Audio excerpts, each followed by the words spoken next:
বিয়ের আগে প্রেম জমে, বিয়ের পর প্রেম কমে, এটি নিয়ে বিতর্ক হতেই পারে না। এটি তো দিনের আলোর মতো সত্যি।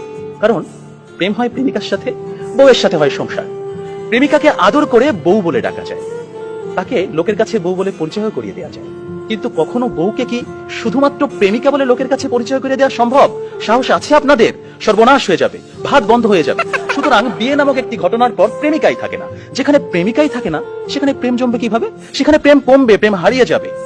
আবার প্রেমিকের দেয়া 2 পয়সার আলতা, কাঁচের চুড়ি কিংবা সস্তায় কেনা শাড়ি, এগুলো প্রেমের সময় প্রেমিকার কাছে থাকে আদরের, থাকে ভালোবাসার, থাকে যত্নের। কিন্তু বিয়ের পর বউয়ের কাছে এগুলো হয়ে যায় চোখের বিষ।